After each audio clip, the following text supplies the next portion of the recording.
Jenny Baker is one of the very special volunteers that joined the Swanning staff, and she's gone on to do amazing things after leaving.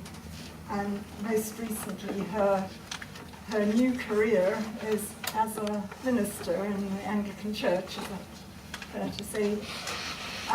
But not content with that, she's doing a PhD. She's completing a PhD in theology, another PhD. So I asked Jenny if she'd be willing to just lead us in a reflection to finish this part of the day for us. I'll just add that I was a biology teacher at Swanning from 65 to 67, and so was a partner in crime with Tessa. And together we also worked with a women's self-help group called the Basadi Baba Itusan. Frighten people with scorpions. Anyway, bearing in mind all the memories and tributes to Patrick, I've been asked to reflect more widely on how one person can make a difference.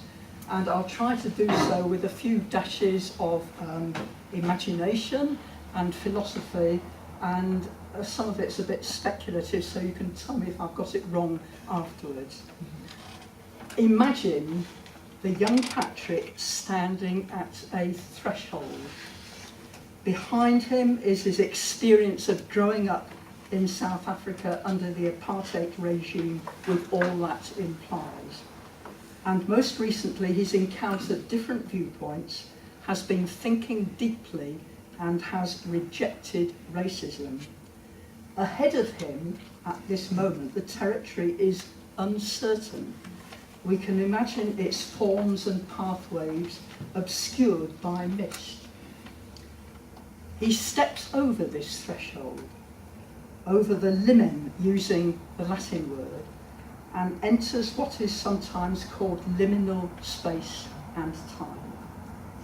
We can all experience liminal situations when we're over the threshold, with familiar things left behind, and with new ways of thinking and doing things lying ahead. Liminality is uncomfortable, risky, sometimes disruptive and chaotic, for we're not really in control, and not sustained, or indeed not blinkered, by the old familiar routines and structures. Yet liminality can bear wonderful fruits, such that the Franciscan Richard Rohr has suggested that everything genuinely new and good and creative emerges in some kind of liminal space.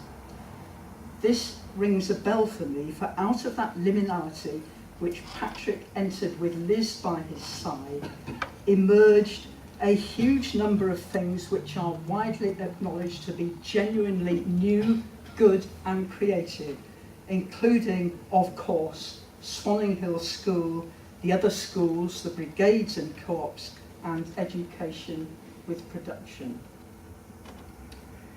Liminality requires us to live with ambiguity, or what the poet John Keats called negative capability. Notwithstanding his terminology, Keats thought that this was a positive quality which went to form people who achieved great things. And by it he meant the capability of being in what he called uncertainties, mysteries and doubts, without irritably striving for everything to be cut and dried. Keats didn't use the phrase cut and dried, by the way. I'm sure there must have been many times when Patrick and Liz felt surrounded by uncertainties and doubts, but they went on into this new territory with courage, dedication and strength, to use some words from the various tributes. I think that in doing this, Patrick was harnessing a particular kind of strength which goes with liminality. For Lord of the Rings fans and Harry Potter fans, and I am both, this is exemplified by Frodo and Harry. Frodo embarked on a liminal journey when he resolved to take Sauron's evil ring of power to unmake it in Mordor, saying, "I do not know the way." And Harry set off on a liminal quest when he resolved to end Voldemort's evil power by searching out and destroying all the Horcruxes without knowing what or where they were. Sauron and Voldemort epitomise the sort of power which cannot tolerate liminality because it's the power which craves certainty. It imposes a particular viewpoint, demanding total allegiance.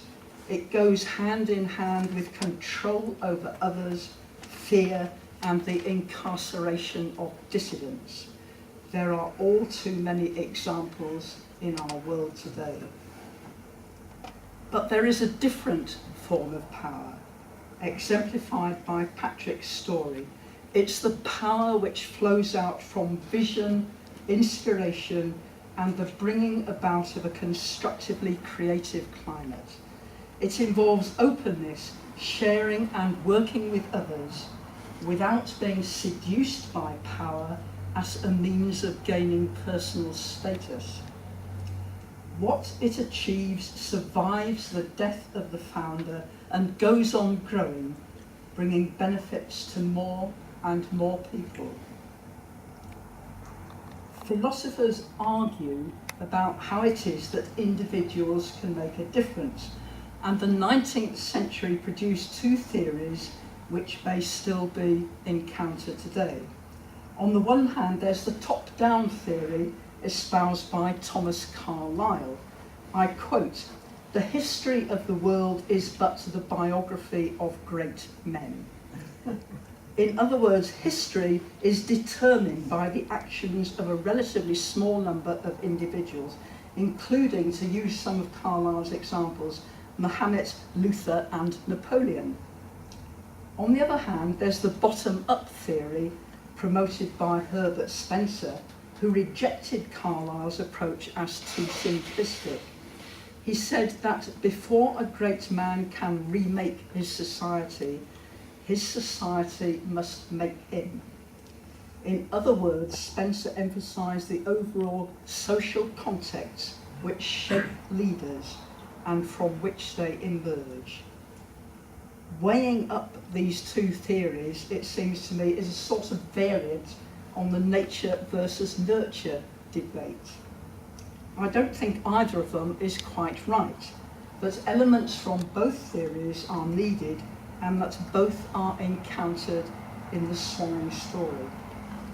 As the website eloquently puts it, Swanning was a unique school founded by a unique person, supported by unique people in a unique place at a unique time.